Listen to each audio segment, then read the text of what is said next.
What's up guys, I'm Phoenix Master 1 and welcome to my analysis of Emblem Byleth and Legendary Elise. I'll also be going over my tier list of all of the Emblem heroes and fire legendaries and the best builds that you can run on them.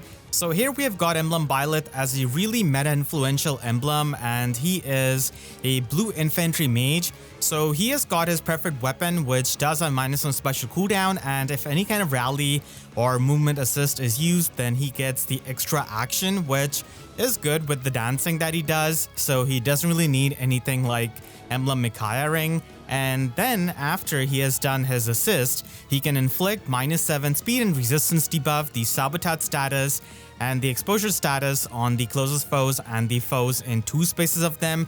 So nothing earth-shattering in terms of the debuffs that he gives. And then his weapon just has the standard unconditional plus 15 to all of these stats and 25 true damage and 15 flat damage reduction.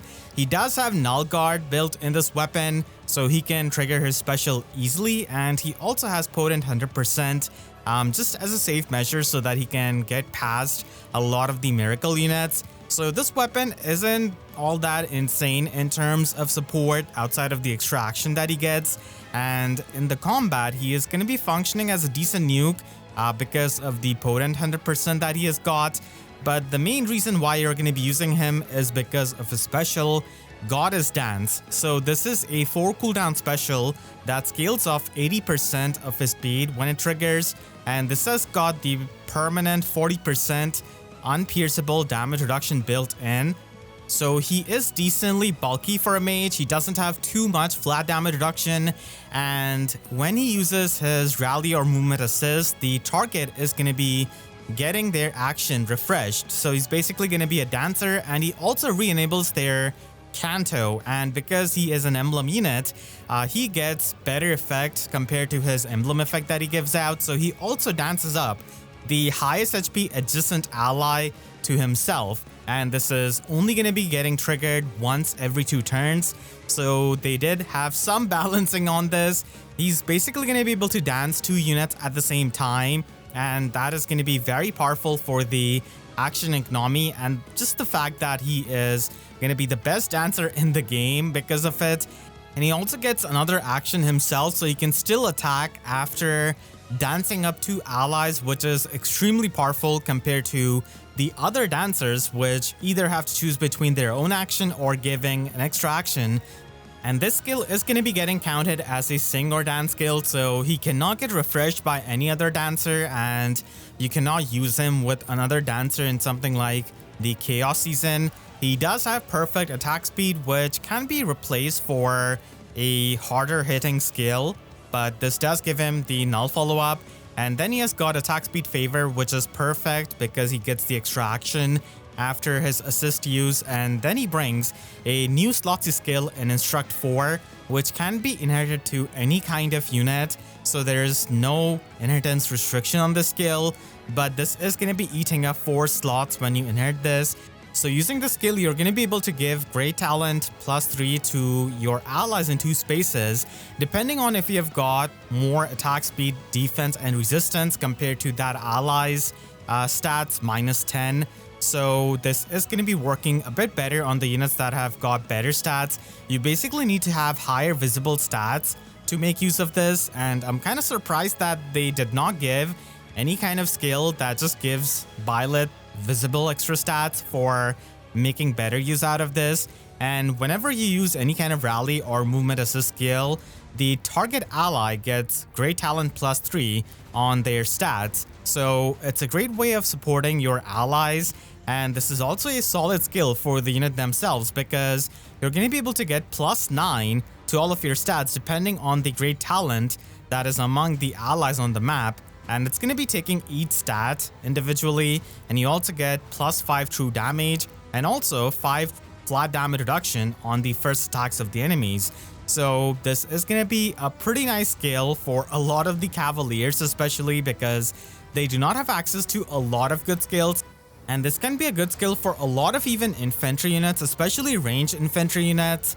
And you can just slap the skill on pretty much any kind of unit along with the favor skill and make them a bit more of a supportive unit. So this is going to be universally useful skill that he's going to be able to give out.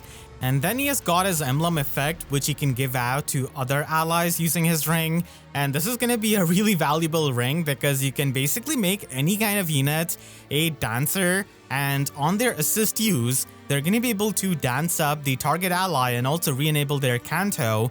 And this is going to be really useful for any kind of unit who can get extra action after their assist use. But unfortunately, this cannot be used on units that have got a preferred assist skill. So a lot of the Chroms and Lucinas are not going to be able to take advantage of it because I guess in their eyes, it would have been too good. And again, the same restrictions apply to the Emblem Ring effect, where you cannot refresh the unit who has got the Byleth ring, and you cannot use it along with another dancer for something like the Chaos Season, or even for limited hero battles where a dancer is not allowed. And this pretty much makes it so that a lot of the older dancers are just outdated. There's not a lot of reason to use them over any kind of stronger unit with this ring. And even if they are a dancer with a preferred dance, unless they give really strong status effects, then they are replaceable basically. Even units like Mythic Plumeria and Mythic Peony on Aether Raids offense teams. So you don't really have to rely too much on them, and you can just have any other Mythic be your Byleth ring user and provide you with the extra action with their dance. And you can also just use any kind of other positional assist skill like Smite, for example, and just smite your unit onto a trap, and if their action gets cancelled, you pretty much dance them because of the Byleth ring. So it just opens up more options, and this is why I think that they should have given us some kind of arcane dance, because the dancers with the vanilla dance skills are simply not worth using. I mean, they did not have much reason before, and now even painfully less so. So this makes him easily one of the strongest emblem rings in the game because of the flexibility that he provides for your team building. And now let's take a look at my emblem hero tier list. So in terms of the unit strength, he is going to be up there because he is going to be able to dance 2 units at the same time. I mean, it's going to be taking a bit of the positioning, but still, it's not really all that hard to do. And he can just run Sigurd Ring to have better movement. I think that is something that he kind of needs. And because of how Instruct 4 works, having a Squad A Sacred Seal that can boost up his attack and speed is going to be pretty nice for him to have. And if you just want to have a better slotty skill for the damage output, then attack speed Arya can be something that he can run. And in Summoner Duels, you're probably going to be using him with Swap more instead of having Reposition Gate. And if you just want to have a better nuke build, then I guess he can run Conjuring Breath. Even Speed Resistance Lull Finish is something he can run, but having these special charges out of Conjuring Breath does pair up well with the Null Guard effect that he has got in his weapon.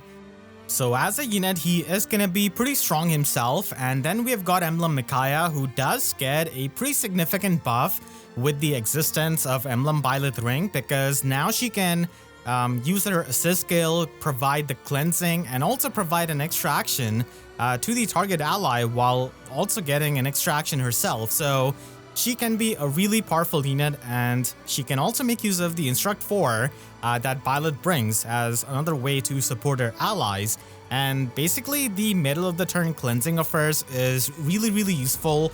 And her nuking power is also not bad, so she is overall a really solid supportive unit, even more now. And then ending off tier 1, I've got the Privis Emblem and Emblem Edelgard. So she is a really solid unit herself because of the double Gale Force that she has got.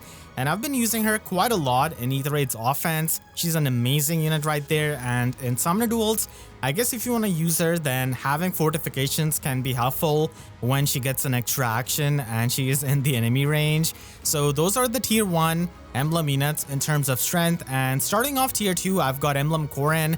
So she's mainly going to be used because of the terrain that she provides, and she can often be used with Brave Ecthenir as a magic savior without using her slotsy skill. So now she can make her stats to a good use with Instruct 4 that she can run. So yeah, Instruct 4 is a really good slotsy skill for a lot of these units, and she can also run Emblem Byleth Ring now, so you can just have your dancer in your armor unit, which is pretty amazing. And then we have got Emblem Sigurd, who did get a bit of buff with Grommel providing him the true damage. One of the major weaknesses of Emblem Sigurd is the fact that he can sometimes fail to kill the enemies after his AoE damage, so having units like Grommel or any kind of other unit who can give you extra true damage in the combat is going to be really helpful. Alphador can also be run with him so that he can just copy his Gallop status and give it to another ally, so that is pretty powerful. Even if Sigurd is not going to be doing too much in the combat himself. And then we have got Emblem Lyn, so her combat does leave more to be desired, and we do have a lot more hardy bearing effects, so it's going to be pretty hard for her to take out a lot of the far saviors. But now we do have legendary Elise, who can have the undefended smoke. So with that, she can definitely snipe other units, and there's also the usage of Fallen Dimitri with his weapon refined for the undefended status. So usually she is going to be used with any kind of unit who can provide her the undefended status support so that she can just snipe some kind of nuke. But other than that, she is going to be having trouble sniping the actual bulky units, so she is going to be requiring a lot of support to do damage. And Emblem Erica is also a unit who follows a similar fate where her damage output is not going to be all that enough, but now she does have at least new skills like Blue Sky Gust and Potent Assault, so that's something that she can make use of. And Blue Skies as the Sacred Seal as well. She's also got Emblem Edelgard now in her arsenal, so she can just get the extra action out of it. And then in the bottommost tier, we have got Emblem Celica, who again has problem like a lot of the Emblem units where she does not have enough firepower, and she is often going to be relying on Erosion as the captain skill in Summoner Duels, and she is going to be needing Larathar's support so that she can snipe any other non-tanky unit. And then Legendary Sakura is also a must so that she can retreat safely. So she does have situational use, but again, firepower is something that she lacks. And then we have got Emblem Ike, who basically wants to have the skills of Harmonic Brave Ike with Warrior's Blow. And until we get Attack Defense Faith, Attack Speed Faith is something that he can run for the flat damage reduction and also the Bulwark status.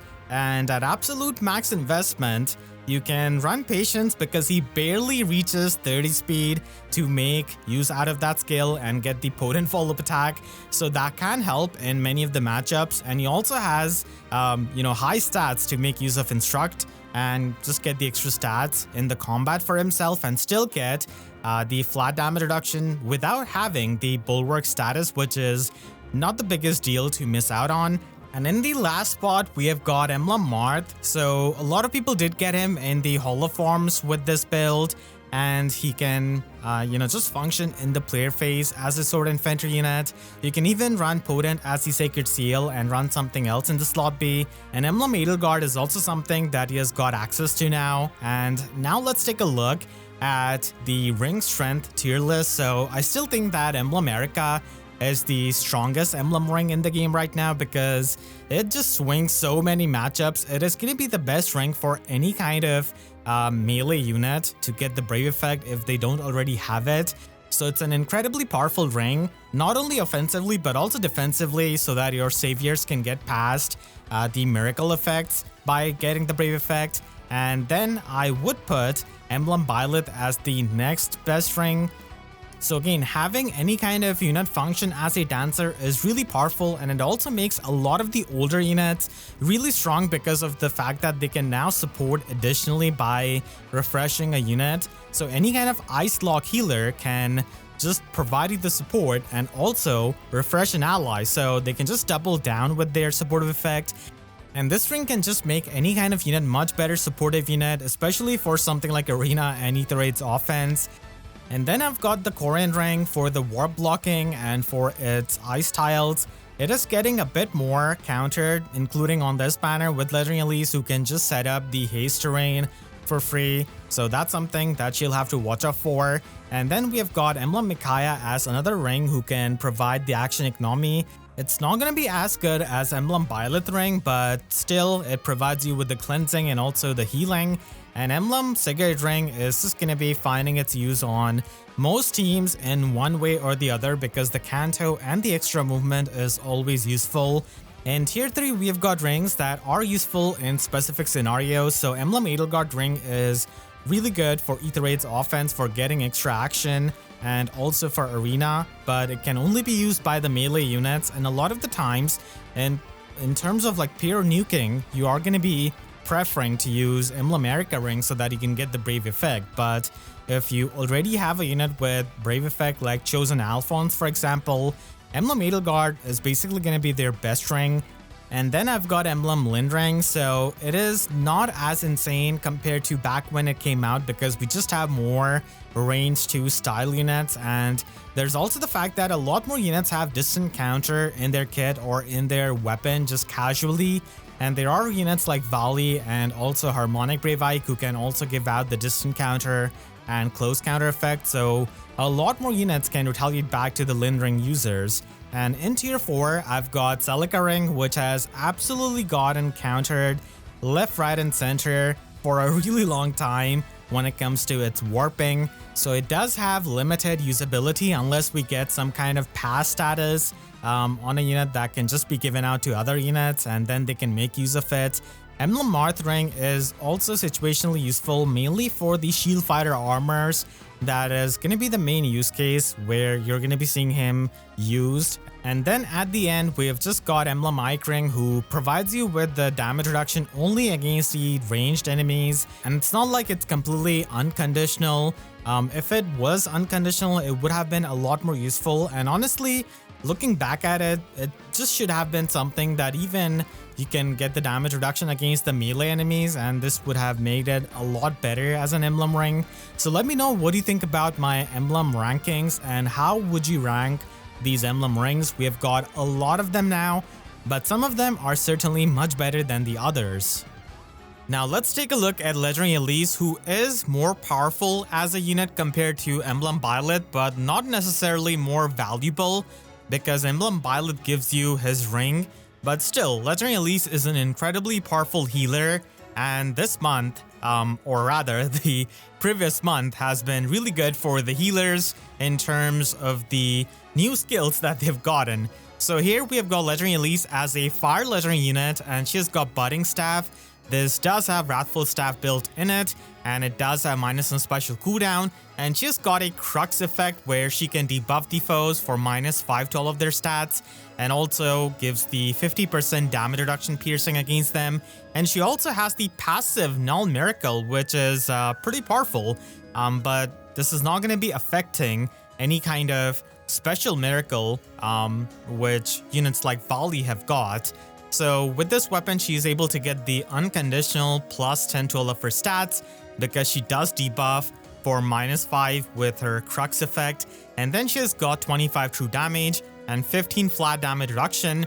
And she has got the freestyle. So up until this point, her weapon didn't really look all that powerful, but freestyle is so good because it essentially is Emblem Lind's range, as you're able to attack from 6 spaces away, and you basically do the volley thing where you do 0 damage to your foe and you also do the 0 damage yourself. So it's not really going to be for the purpose of doing any kind of damage, but instead for inflicting them with a lot of these status effects.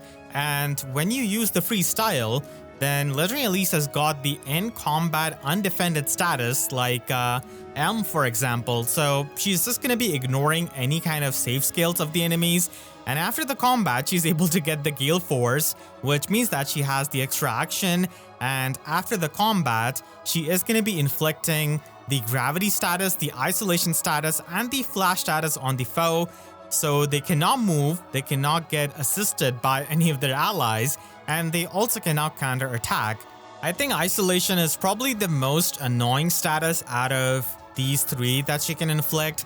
Gravity could be a non-issue a lot of the times because you can just warp with your allies, and flash is also annoying for the enemy phase units if they do not have a null counter disrupt in their kit. And then for her special, she has got an inedible special. So healers have got another option now, and Windfire Charm is going to be giving you boosted damage based on 70% of the higher of your attack or foe's attack, and it is also going to be giving you the 40% unpierceable damage reduction, which can help you in the scenarios where you're facing any kind of enemy with null counter disrupt effect.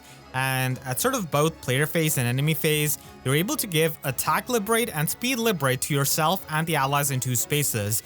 So that is probably the more useful effect out of the special. Outside of this, the special isn't really needed on a lot of the healers because most of the time they're not going to be in any kind of situation of living the counterattacks of any kind of good unit because they're just going to be dying. They're still not going to be having enough unpierceable or flat damage reduction to survive. So the passive attack, liberate, and speed liberate is mainly the thing which I really like about this special. She's got attack speed Aria, speed resistance Shackle, and also Budding Flower as her preferred slotsy skill. And this is going to be giving her the Canto Distant Traveled, and she has got the Undefended and Discord Smoke, which she's going to be inflicting on the target and the 2 space foes of that target after the combat. And she also sets up the Divine Vein Haste Terrain. So she's going to be enabling young Camilla, and she also is going to be an amazing unit in combination with Pharma and Nurgle, which you can try and get because she's going to be able to steal the status effect because of her freestyle, and she can reliably do that because she's not going to be taking any kind of damage. And then you just have all of these status effects. You inflict the Divine Vein Haste Terrain. You also inflict the Undefended status, which is going to be middle of the turn. And I feel like we're probably going to be seeing more counters to the styles because they are just increasing too fast. And this skill also gives her Omni plus 5 to all of her stats and 7 true damage and 7 flat damage reduction, Null Guard, and Potent 100% hit, which can help her offensively, but mainly she's going to be there for the freestyle. But still, she can pack a punch with her 48 base attack, which has a super boon, and 48 base speed, which also has a super boon. So overall, Legendary Elise is extremely powerful and a very anti-meta unit because she negates the miracle of the enemies. She has got the undefended status. She can just inflict isolation and flash and gravity on them. She also sets up Divine Vein Haste Terrain to counter their Corrin ring and also enables the warping of young Camilla, and she just gives you the undefended status. So she is going to be extremely powerful in Aether Raids offense. Whenever there is fire season, you're definitely going to be seeing her quite a lot, and there's not much counterplay to her.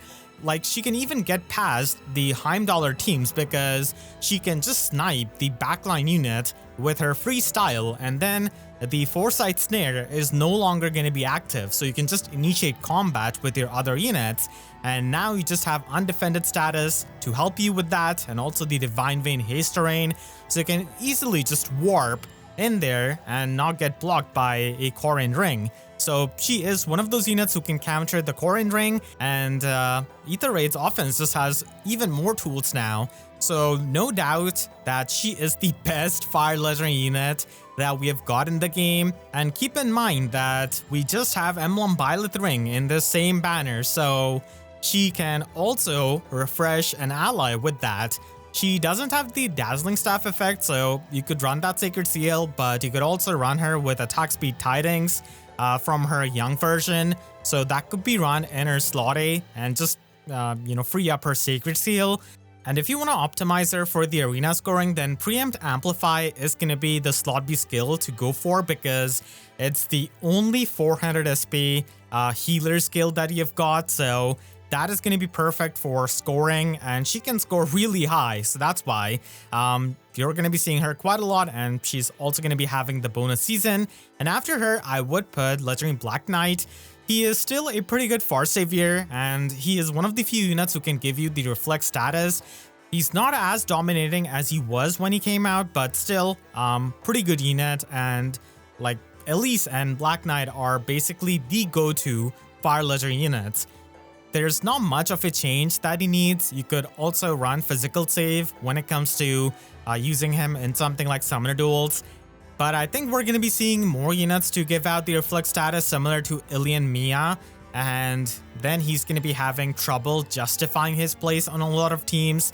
And then in tier 2, I would have legendary female Shez. So she did get a pretty nice refine and remix. Not the most insane, but it's something that she can use to her advantage. And the new specials that we have got with Arc Rival and Comet also work really well with her, as she is a blue dagger unit.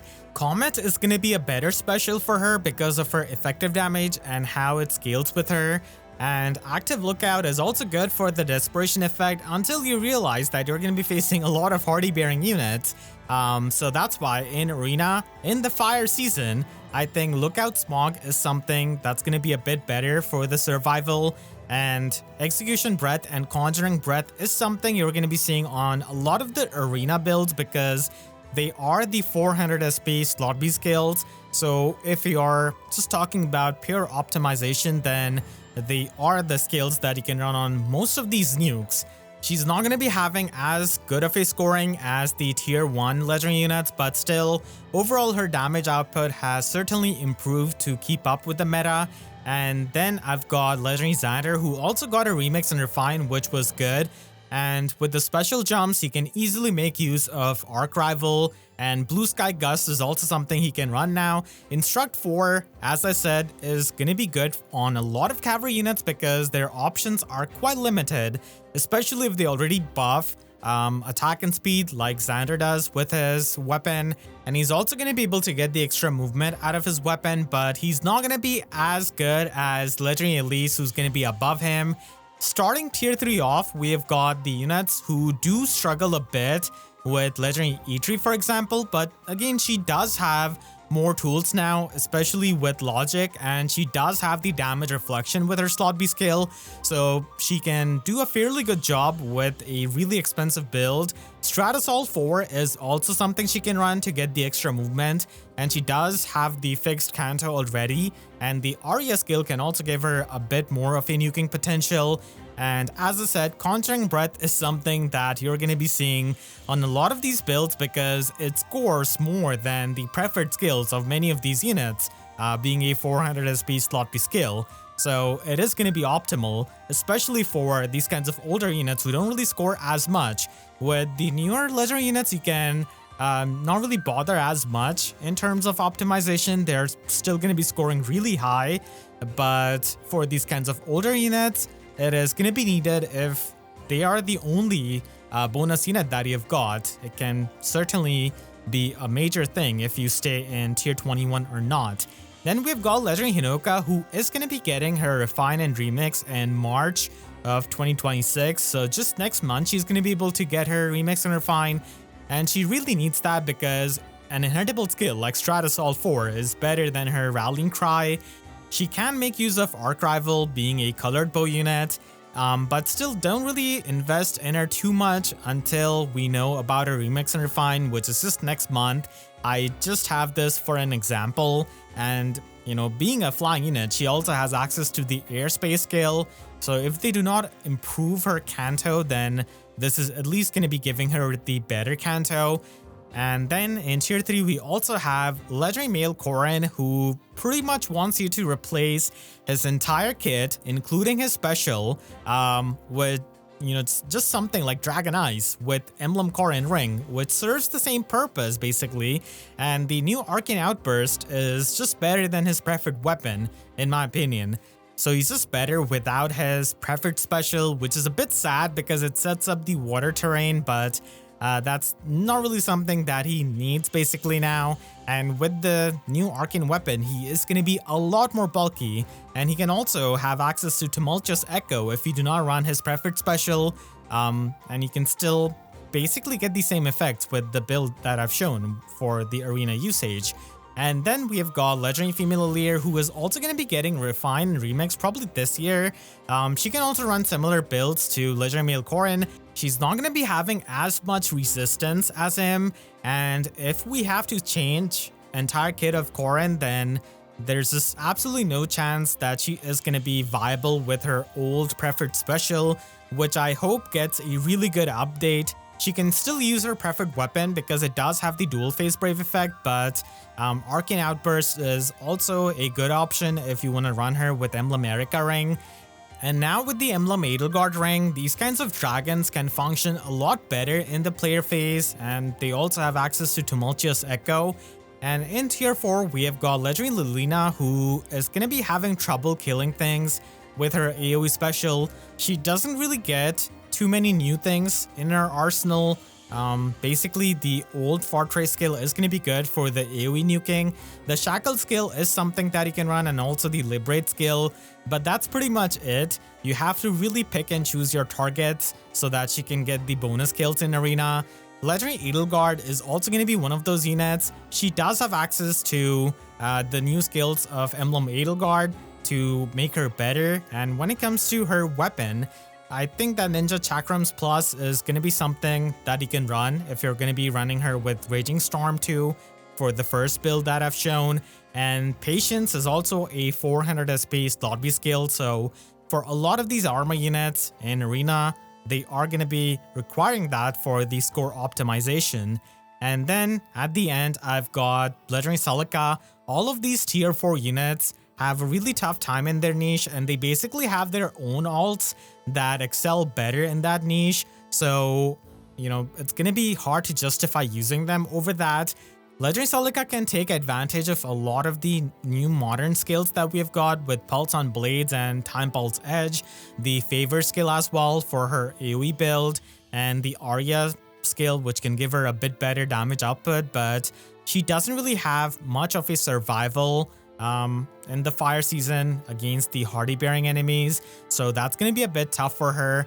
But at least she's going to be having a bit better time compared to the tier 5 units and Legendary Hector starting it off. So Legendary Hector is in a weird place because now getting the pulse effect is just a lot easier. We have the favor skill, we have a lot of options with a lot of units, so Ostia's Pulse isn't really all that unique anymore as a tactic pulse. I used to use them quite a lot in my Gale Force teams, but nowadays getting the extra actions isn't really all that tough. We also have Legendary Edelgard Ring, so if you're just going to be building him up for the support, then Arena Axe Plus can be helpful with its Shackle support. And for the main tanking, Arcane Giant Axe is going to be better, but I think that we're going to be getting another Arcane Axe probably this year that's going to be better than the Giant Axe. And for the arena usage, you can just equip a supportive ring like Emblem Byleth or Emblem Micaiah and just double down on that, and hopefully you get a bonus kill. And then we have got Legendary Marth. He is going to be getting his rerun in the Hall of Forms next month, so these are actually the builds that he can try and get. The tanking build could be run with Arcane Renegade, but when it comes to nuking, Serving Knife does have a lot of true damage, and it also gives you the extra action, so it could be utilized. And then we've got Legendary Roy, who doesn't have a Resplendent. He can also run similar builds to Legendary Marth, being a sword infantry unit, but he's not going to be having a Hall of Forms run anytime soon compared to Legendary Marth. And then at the end, we have got Legendary Ephraim, and you can see how bad things are for him, as I only have one build for him, and Jehanna Lance is still better than Arcane Crimson. At least with Patience, you can have the Forced Vantage and use that to reflect the damage. But yeah, things are grim for him, and these tier 5 units also do not score as much in Arena.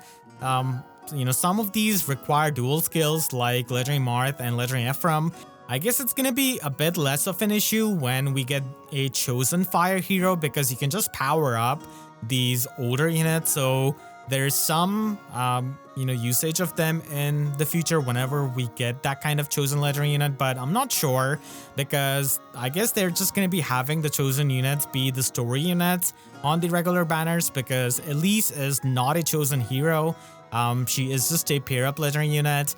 So overall, this banner gives you a ton of value on all of the colors. Blue is going to be the best one because of the new Emblem Hero and Alphador. Colorless also has Legendary Elise, and Legendary Sakura is also a very meta unit. So both of these Fate sisters are incredibly powerful and stronger than their siblings. And red also has Emblem Corrin in case you missed her, and also Attuned Ryoma is so good for the Tumultuous Echo and the skills that he can give to you. Green is not the worst, but you know, Vanitas is not going to be all that strong of a unit herself. And keep in mind that these units can appear in Hero Rises, so I feel like Emblem Byleth is certainly going to be in the top 4. And I feel like he can even win the entire thing, being such a valuable and strong and recent emblem unit. So time will tell, but the next month we're going to be having this kind of mythic banner at the end of the month. So we're probably going to be having a red light mythic, and Chosen Alphonse is going to be color sharing with them. It does have some valuable units, but it doesn't hold a candle to this banner that we have got, which has got an emblem unit and a ton of value on every single color. And we also have anniversary events, so this is going to be a hard time to save your orbs. I want to thank all of my 2 members for their constant support, and you can subscribe and hit the notification bell because YouTube sub boxes are about as functional as year 1 and 2 dancers at this point. So that's till see you guys next time. Thank you so much for watching and have a great day.